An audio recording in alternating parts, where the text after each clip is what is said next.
Nimepokea hii taarifa jana nikiwa ofisini. Lakini kabla ya jana, huko nyuma kuliwahi kuwa na changamoto za kimpaka hapa ambao tulisuluhisha na jambo liliisha. Wakakubaliana, wakakaa sawa. Lakini Jumamosi nikaalikwa na barozi kwenye kikao chao cha kibarozi. Nikiamini wanazungumzia ajenda za kimaendeleo. Sasa baada ya kufika hapa ndio nakuta wanazungumzia swala la kwamba huyu mzee ni mchawi, amemloga jirani yake kwa sababu ya ule ugomvi wa mpaka uliokuwepo. Na niliwasihi nikasema sisi kama serikali hatuamini mambo ya uchawi, na kama kuna mtu anasema huyu mzee uchawi na ana ushahidi, basi naomba anipe hapa niuone. Nashukuru baada ya kueleza wale wananchi walinielewa kwa siku ile ya Jumamosi. Lakini pia nilivyosoma hali jinsi ilivyokuwa, nikaenda kutoa pole kwa huyo mgonjwa ambaye ni Fadhili hapa jirani, na nilikwenda kumuona mama. Nilikuwa nimeambatana mimi, mwenyekiti wangu na baadhi ya wajumbe pamoja na chifu, kwa sababu alimwalika mpaka chifu Lioto ambao ndio anashughulika mambo ya kijamii. Nikasema pengine huu mpaka ndio changamoto na ndio msingi wa mgogoro. Lakini pia kwa taarifa ambazo sio rasmi, inasemekana walipelekana mpaka mahakamani na huyo kijana marehemu ambaye ni Fadhili katekista, kwamba katekista alimpiga mke wa mchungaji. Baada ya kumpiga mke wa mchungaji wakapelekana mahakamani, kesi kahukumiwa mahakamani, na mahakamani ikaonekana katekista hana hatia, hajafanya hilo, hajampiga yule mama. Sawa, kwa kesi kaishia hapo.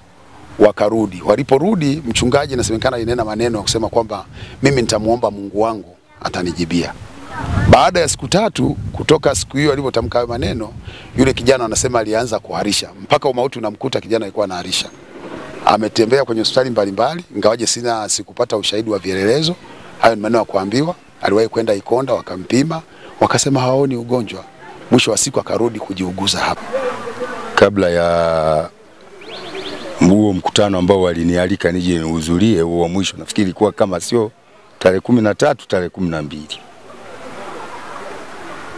Swala hili kwa kweli linasikitisha. Kwanza kama sisi machifu huwa tunalaani vikali kuchukua sheria mikononi na kuwa mtu bila kujali sheria zinasemaje. Hapa palikuwa na ugomvi kati ya marehemu katekista na huyu mchungaji ambaye naye kwa sasa ni marehemu. Kisa chao walianzinia mpaka wa nyumba, kati ya nyumba, mnafikiri mnaweza mkaona mpaka wenyewe.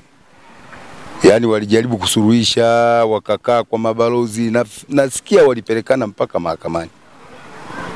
Lakini katika kikao cha mwisho walichoitisha ambacho tulikaa, walinishirikisha mimi chifu, nilialikwa pamoja na serikali, mwenyekiti wa serikali ya mtaa wa Mwafute pamoja na afisa mtendaji, ili tuje tuusikilize ule mkutano.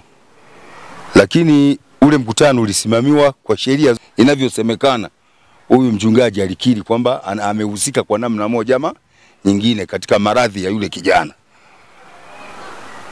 Na tulijaribu kuwauliza, je, mna ushahidi wa kutosha? Wanasema tulimrekodi wakati anasema yeye alishirikiana na wachungaji wake kuomba ili sijui maradhi yampate huyo kijana. Na kwa kweli ukianza kuangalia hospitali zote yule kijana wamekwenda naye mpaka Ikonda wasiuone ugonjwa. Ni kwa kumtishia kumpiga ni imani za kishirikina.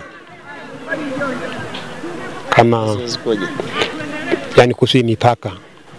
Alimwambia mimi sio mchungaji kama wachungaji wengine.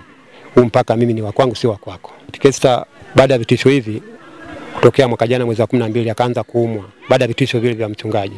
Tokea mwezi wa 12 mwaka jana akawa anaalisha, ameenda rufaa wakasema una kitu. Akatoka pale akaenda hospitali ya Ikonda Makete, akaenda kupima wakasema una kitu. Baada ya hapo akarudi nyumbani. Akawa anagulia nyumbani. Na mimi nilikuja siku ya mkutano nilimkuta hapo. Kwa hiyo nilipomuona yule dogo machozi yalinitoka. Tofauti nilivyomfahamu katekista.